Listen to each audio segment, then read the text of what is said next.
Here's some more breaking news coming in. Rahul's no Dalit tribal Miss India remarks snowballs. Mayawati slams Rahul, saying Congress never honoured Baba Sahib. Mayawati says Congress ignored Baba Sahib and his movements. She also says Ambedkar followers won't forgive Congress. And she says be cautious of such double standards.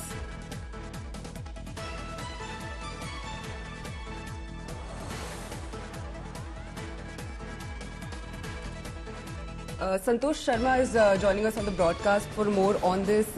Santosh, Mayawati ने कांग्रेस और SP पे attack किया है caste census के ऊपर और SC/ST Kota के ऊपर, हमें और डिटेल्स दीजिए।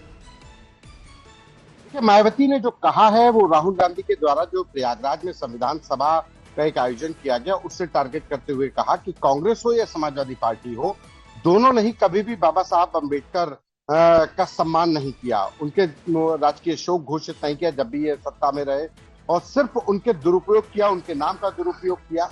मायावती ने एक तरीके से कहा जाए कांग्रेस और समाजवादी पार्टी दोनों को ही दलित विरोधी बताने की कोशिश की है। बाबा साहब अम्बेडकर को दलित का पक्षधर नहीं बताने की कोशिश की, क्योंकि जिस तरीके से 2022 के विधानसभा चुनाव में राहुल गांधी संविधान की रक्षा के लिए बात कर रहे थे, समाजवादी पार्टी की तरफ से PDA की बात की जा रही थी, आरक्षण को खत्म करने की बात की जा रही थी कि आरक्षण खत्म करने की बीजेपी, तो मायावती ने एक तरीके से काउंटर किया है। वो भले ही बीजेपी की स्पष्ट तौर पर जो बात बीजेपी की कहनी चाहिए थी वो मायावती कह रही है कि आरक्षण के विरोध में इन लोगों ने हमेशा काम किया, कांग्रेस ने और समाजवादी पार्टी ने सिर्फ बाबा साहब अम्बेडकर के नाम का दुरुपयोग किया। आरक्षण के विरोध में जब ये सत्ता में रहे तो उन्होंने कोई ऐसा काम नहीं किया, इसका रिजर्वेशन खत्म करने की कोशिश की और एक बार फिर कांग्रेस और समाजवादी पार्टी पर निशाना साधा है मायावती ने।